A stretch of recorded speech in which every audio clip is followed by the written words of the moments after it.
আসসালামু আলাইকুম।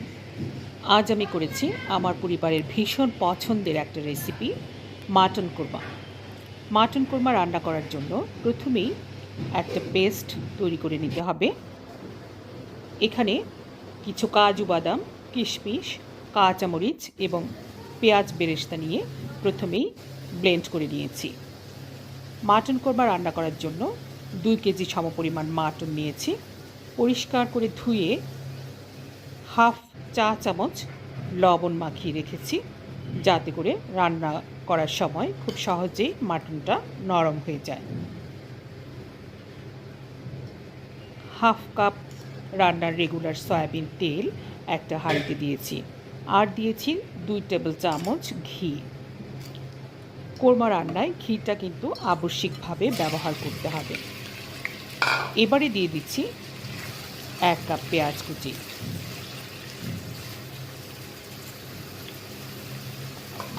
এর সাথে অ্যাড করছি গোটা গরম মশলা এবং ঘি পেঁয়াজের সাথে ভেজে নেওয়াতে একটা সুন্দর সুঘ্রাণ যুক্ত হয়েছে।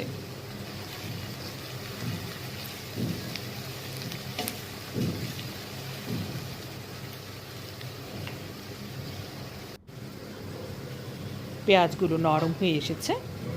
এবারে প্রথমেই 2 টেবিল চামচ করে আদা বাটা এবং রসুন বাটা দিয়েছি। এগুলোকে পেঁয়াজের সাথে একটু ভেজে নিচ্ছি।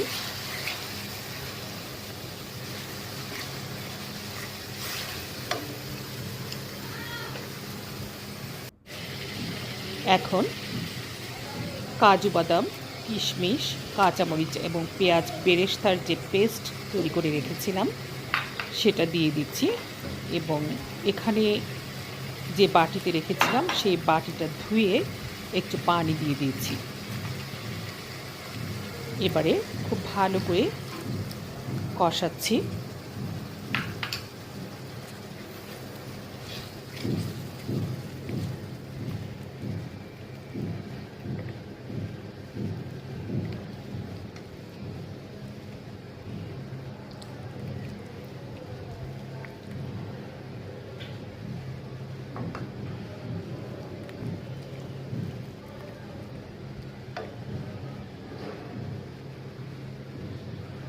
এ পর্যায়ে দিয়ে দিচ্ছি ফেটিয়ে রাখা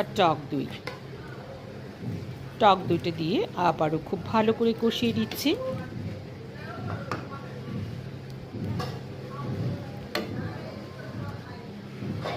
এখন আমি এখানে অ্যাড করছি রোস্টের মশলা। 1 প্যাকেট রোস্টের মশলা থেকে আমি হাফ প্যাকেট এখানে অ্যাড করছি। এটা চাইলে স্কিপ করতে পারবেন, তবে রোস্টের মশলা অ্যাড করলে যে কোনো কোরমা অনেক বেশি টেস্টি হবে। খুব ভালো করে কষিয়ে নেবার জন্য একটু পানি অ্যাড করছি। যে কোনো রান্নাতেই মশলা কষানোর উপর রান্নার স্বাদ বহুলাংশে নির্ভর করে। এটাকেও খুব ভালো করে কষিয়ে নিচ্ছি। এই পর্যায়ে 1 টেবিল চামচ লাল মরিচের গুঁড়ো দিয়ে দিচ্ছি। এখানে কিন্তু আমি কাঁচামরিচের পেস্ট আগেই দিয়েছি, সেজন্য একটু বুঝে দিতে হবে লাল মরিচের গুঁড়ো।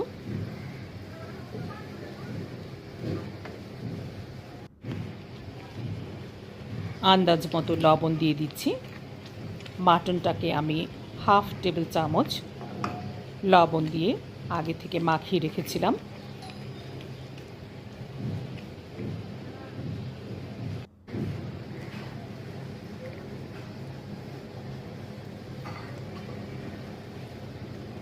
খুব ভালো করে কষানো হয়ে গেলে এবারে লবণ মাখিয়ে রাখা মাটনগুলো একে একে এই কষানো মশলাতে দিয়ে দিচ্ছি।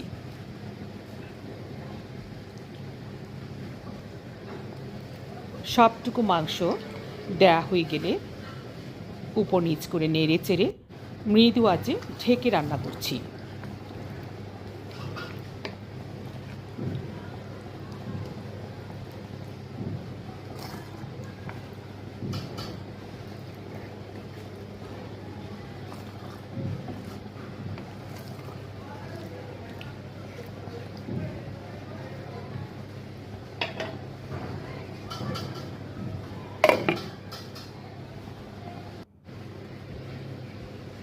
এখনও পর্যন্ত মাটনে কোনো প্রকার বাইরে থেকে পানি অ্যাড করিনি। আর আজকের এই মাটন কোরমা রান্নায় মূলত আমি পানি ব্যবহার করব না। মৃদু আঁচে ঢেকে দেবার জন্য মাটন থেকে পর্যাপ্ত পরিমাণে পানি বের হয়েছে, সেই পানিটুকু দিয়েই মাটনটাকে কষিয়ে নিয়েছি এবং মাটনটা 50% পর্যন্ত সেদ্ধ হয়ে গিয়েছে। এবারে গরম তরল দুধ এতে দিয়ে দিচ্ছি। নেড়ে চেড়ে পুরোপুরিভাবে মাটনটা সেদ্ধ হয়ে আসা পর্যন্ত এটাকে ঢেকে রান্না করছি।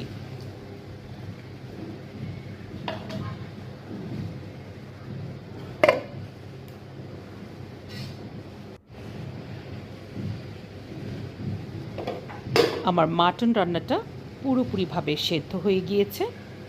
এবারে এখানে হাফ কাপ পাউডার মিল্ক বা গুঁড়ো দুধ ব্যবহার করছি। এটাও চাইলে স্কিপ করতে পারবেন, তবে যেহেতু আমি শাহি কোরমা রান্না করছি, এটাকে একটু শাহি ফ্লেভার যুক্ত করার জন্য খানিকটা পাউডার মিল্ক আমি ব্যবহার করেছি।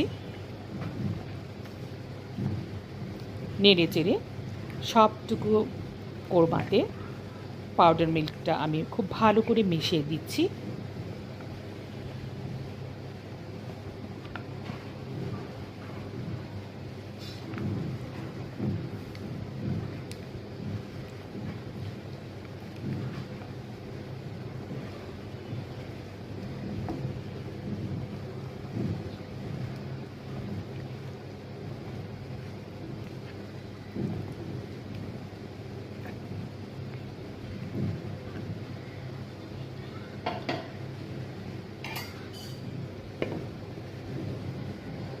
আরও 10 মিনিট এভাবে মৃদু আঁচে রান্না করেছি। আমরা একেবারে রান্নাটা শেষ পর্যায়ে চলে এসেছি। এবারে 3 থেকে 4 টেবিল চামচ ঘি অ্যাড করছি। আগেই বলেছি কোরমা রান্নাতে ঘি একটা আবশ্যিক উপাদান। রান্নার একেবারে শেষ পর্যায়ে ঘিটা দিয়ে নামালে খুব সুন্দর একটা ফ্লেভার রান্না থেকে পাওয়া যাবে এবং কোরমাটাতে একটা শাহি ফ্লেভার আসবে।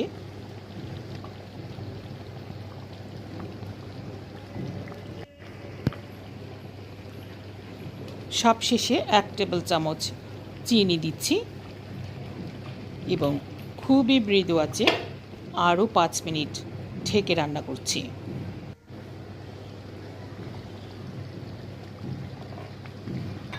তৈরি হয়ে গেল দারুণ মজার, দারুণ মুখরোচক মাটন শাহি হবে খেতে। আশা করছি আমার আজকের রেসিপিটা দারুণ ভালো লেগেছে। সকলকে অসংখ্য ধন্যবাদ।